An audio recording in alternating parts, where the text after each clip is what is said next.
Good morning. This is Sarah Rose Solly, and you're listening to the Barbie Trauma Podcast. Our main goal is to share conversations that will help end the stigma surrounding mental health and trauma.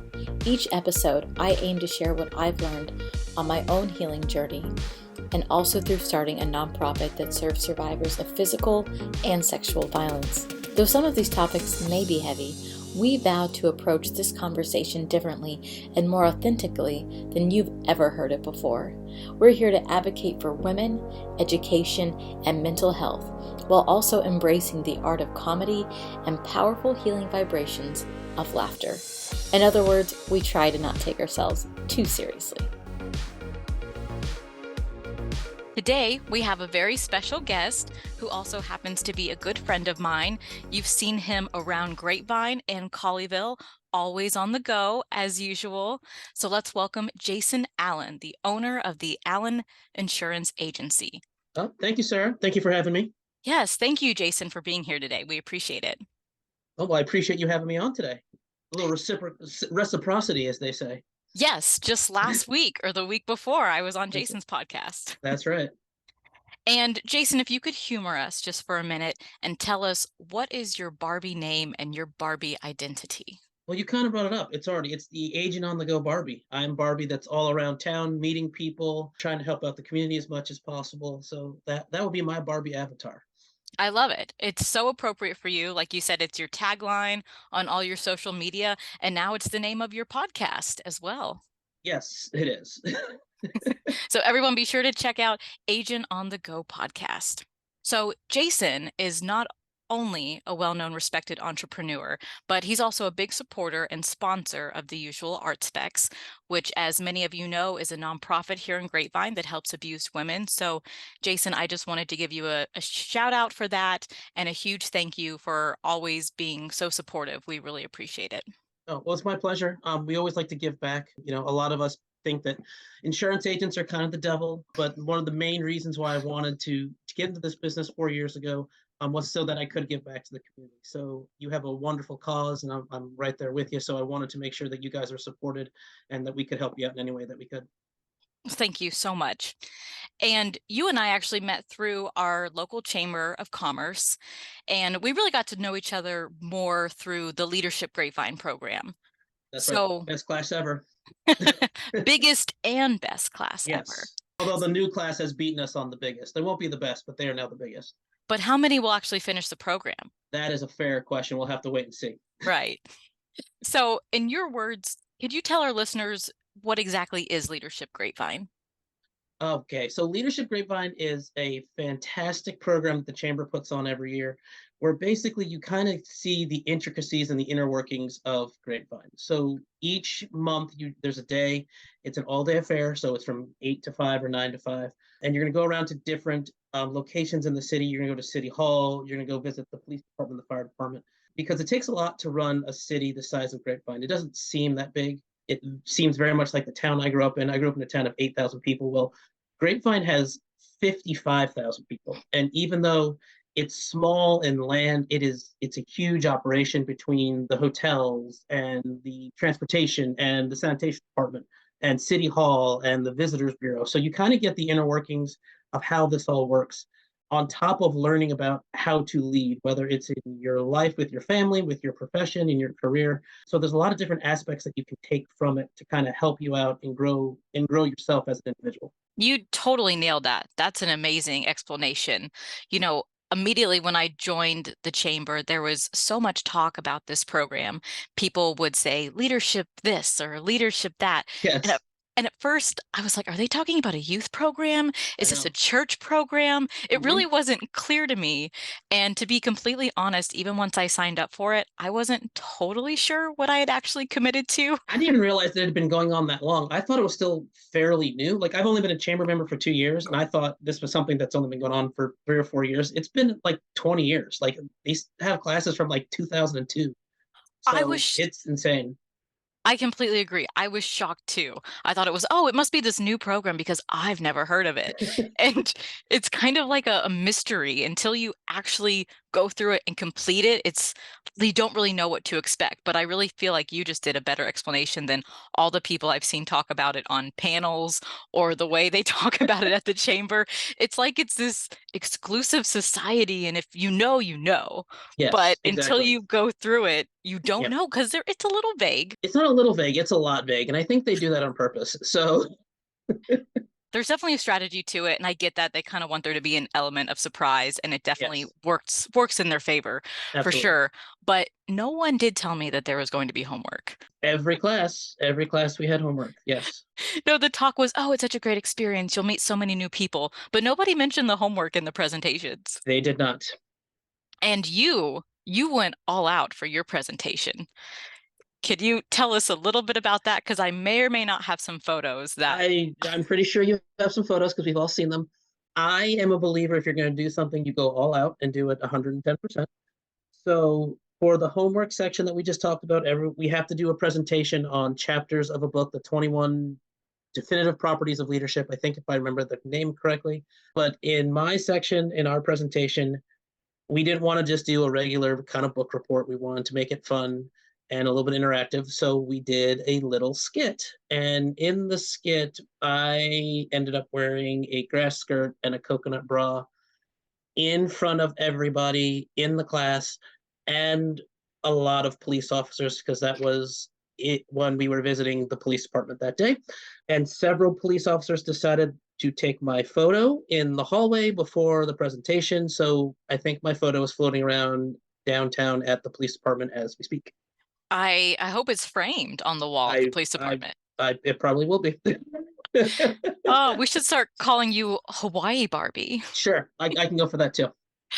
I'm curious, did you have a favorite day of leadership? As you mentioned, we had like Education Day, Marketing Day, Public Safety Day. My favorite day was probably City Hall Day. I enjoyed quite a bit. I am old. I like to say I'm old. I'm not that old, but I act like an old man sometimes. So I do find politics interesting and I do like meeting politicians. So meeting the city council members, meeting the mayor was fun for me.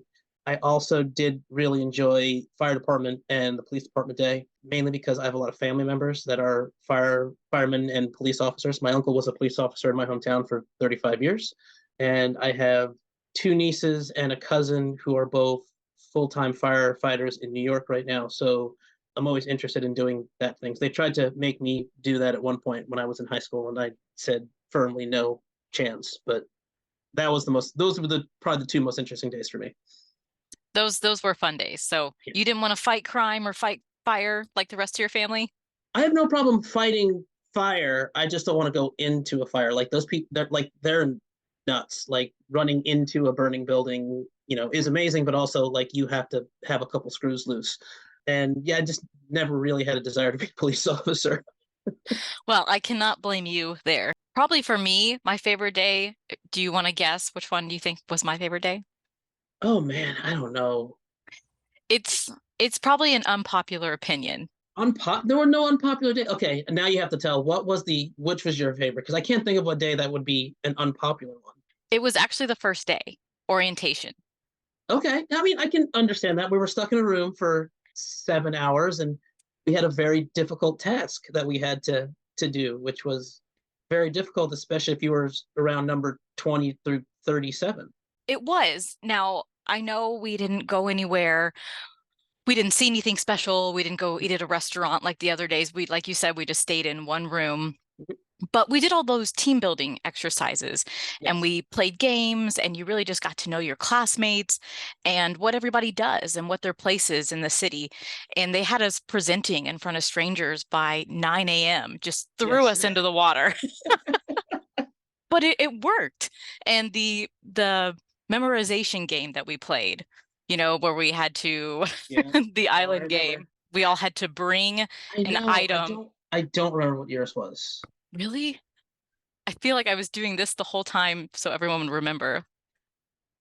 No, what was it? A saw? What was it? Switchblade, Oh, that's right. Switchblade That's right. Sarah. Yes, with Sarah. Okay, yes. And yours was jump rope, right? The Yes. I jump mean, you rope. got to stay fit on the island. Otherwise, the natives or something's going to eat you. So, And in your defense, a jump rope could be, a rope could be used for other things exactly. as well. Yes. But yeah, that was the first one of the first things we did, and we went around the room, and I just felt really bad for the people that were last in the circle Oh, because the that was way, yeah, miserable. yeah, the way the game went is you had to memorize everybody's first name and then the item that they're bringing to the island that Yes. starts with the same letter as their first name. So if you're like one or two in the circle, you're Oh, good. it's fine. But once you got past like 20, you just saw people like shaking their heads and their eyes glazing over. I think a couple people were like, I'm out of here. I'm not doing this. I'm walking out of this room. Because how are you going to remember 35 things, 35 people's names and the items that they brought? Yeah. Yeah, it was pretty incredible. Everybody For did pretty well overall. I was pretty the most part, impressed. yes. It was embarrassing, it was humbling, but it definitely bonded us. It worked. I still pretty much remember everybody's name. I mean, yeah, it was very effective. So Yes, it was. anyway, lots of fun, lots of memories with leadership, which is kind of a great segue to our conversation today because you are a leader in the community. So, Jason, tell us a little bit about what you specialize in through the Yeah. Allen Insurance Agency. It's a little bit of a tongue It twister is a here. little bit, it's a little wordy. We need to fix that a little bit. It's a lot of vowels, so we'll just call it AIA or something like that. So what we do is we help our customers, mostly families and business owners, and we help them protect what's most important to them. Whether it is their families, whether it's their assets that they've accumulated with their family, whether it's their business assets, their business income, through insurance means. So a lot of people just think of, for example, I'm a division of Farmers Insurance, so they just see our funny commercials with J.K. Simmons, and they just think that we do auto and home insurance. But we do a lot more than that. We do business insurance. We do a lot of life insurance. We insure all the toys that you accumulate, and a lot of people just think insurance is just something that I need. I need insurance to drive, or I can't buy a house. They won't give me a mortgage unless I have an insurance policy. But the real point of the insurance is to protect you really during the worst parts of your life. You get into a car accident. Usually it's a small fender bender, but what happens if you severely injure or kill someone, God forbid? Or, your house burns down in the middle of the night, or, husband or wife doesn't come home one night because they passed away at work. Those are the things that we need insurance for. Those moments that you don't think are going to happen, and suddenly something tragic happens, and you kind of realize the financial and life ramifications that those things can have. Yeah.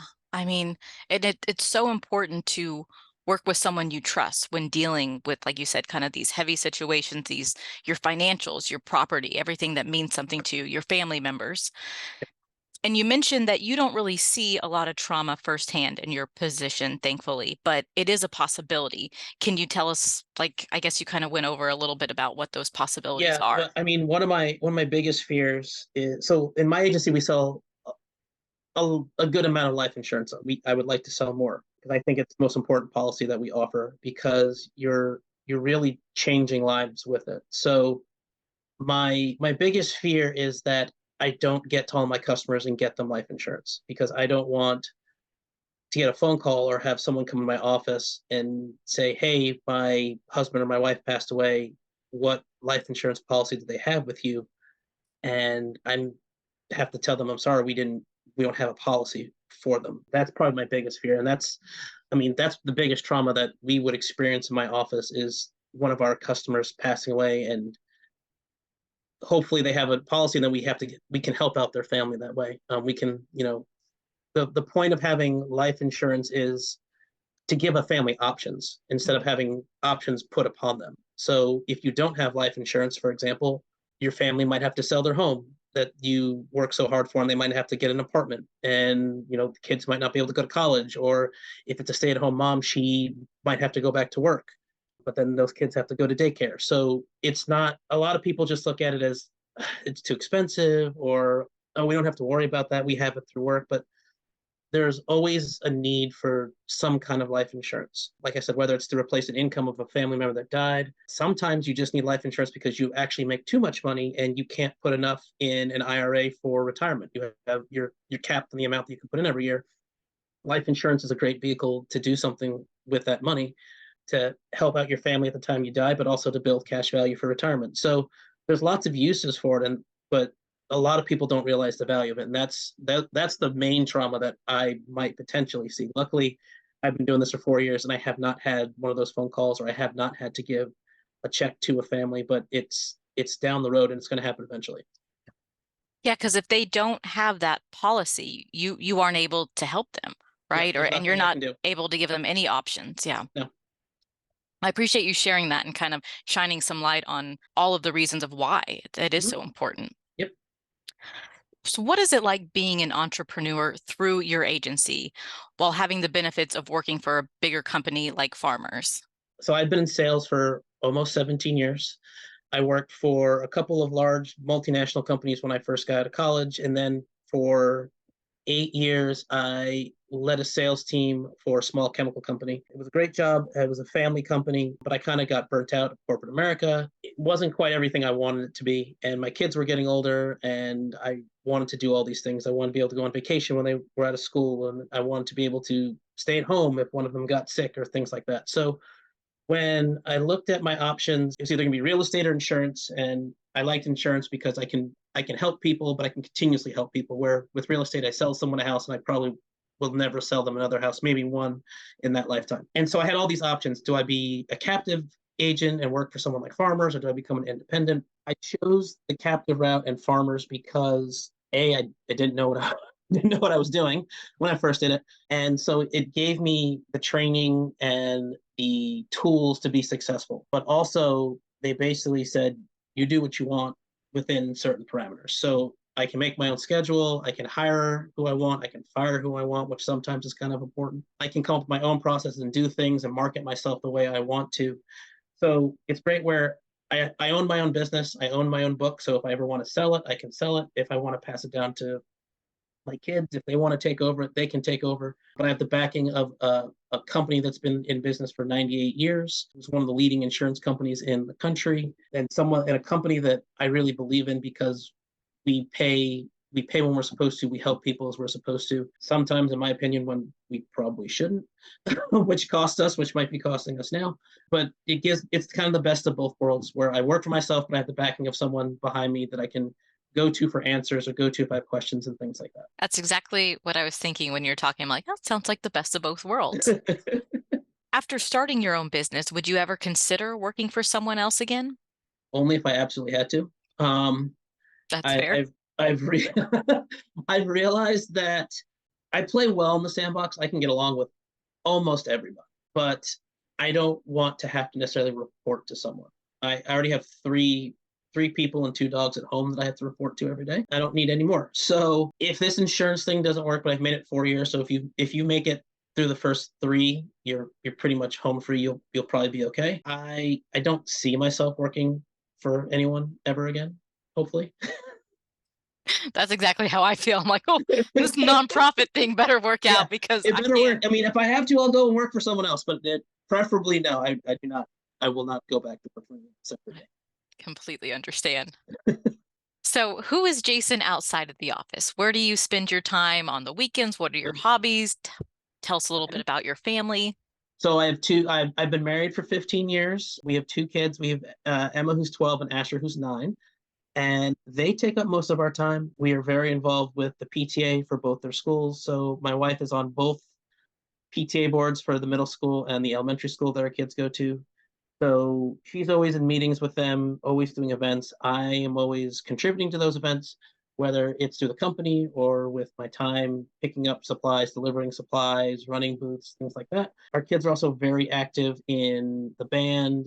They play multiple sports. So our weekends are pretty much wrapped up with kid stuff. But outside of that, I love movies. I'm a huge movie buff. Anyone that knows me knows I'm always quoting movies or pointing out that's just like that scene in this movie. This time, I was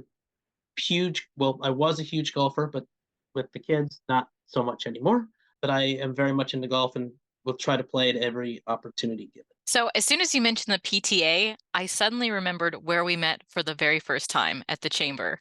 Okay. It was at a mixer at Persimmons Golf Club, Yep. and you and JP were trying to get me to join the PTA. Oh, that's right. Do you remember this? Yes, I do. And mind you, this was a networking mixer. It was. You weren't trying to sell me insurance. I You was weren't not. trying to make a sale or a Nope. referral. Nope. Instead, you were Yep. trying to recruit me to join I your was. kids' school's PTA. In my defense, Why? I might have had a couple of bourbons before that conversation happened. Because as I remember, it was a very long networking meeting. I think it started around 5, and by the time we got in this conversation, it was very late. It was 7:30, and people kept giving me bourbon. So by the time we had this conversation, I might have had a little bit of drink and was trying at that point to recruit anyone to join the PTA at that point. And do you get like points for people joining the PTA? No, Like no, I still we just just needed PTA members. We just needed people to join to help out. because I don't have any children. I know, I no don't children. have kids, period. Yes, I Can I know. enroll my canine? I mean, what was your Sure. angle We here? accept everybody. It's fine. Oh, that's just so funny. As soon as you said the PTA, I was like, that was it. That was our Yes. first conversation. So, as much as we do like to keep it pretty lighthearted here on Trauma Barbie, you opened up to me a little bit about your parents' divorce. Mhm. And I always want to give our guests the space to share about past or present traumas because we all have them. And so, if you could tell us just a little bit about that situation and how it affected you. Yeah, so I was 13. So I was in the 8th grade. I was getting ready to go. Like I said, so I grew up in a very small town in northern New Jersey, 8,000 people. It's kind of similar to here, even though the towns are smaller, they all kind of run together. I think in my 8th grade class, there was 125 students, and we were moving to the high school the next year where it's 3 towns form one regional high school. So we were going from this tiny little school of 300 total students to a high school of 1,000 or 1,200 or something like that. So I was kind of freaking out about that. I grew up in a town where there were very few African American people. In my high school total of 1,100 students, I think there were 8 when I graduated. 3 of them were from my family, and we knew all of us knew each other because all of our families actually knew each other for many years. So I was kind of freaking out about this new school going to. I was not doing well in school. It was my worst year by far. I went from straight A's to like a C average my 8th grade year. And my parents were constantly fighting at home. So one day I was getting yelled at about my report card because I think I had like 2 C's, a D, and an F, and I'd never failed anything before. My parents were ragging on me, and being the smart ass that I am, I said a comment like, "There's so much angst in this house. Why don't you guys just get a divorce?" Not really thinking about it.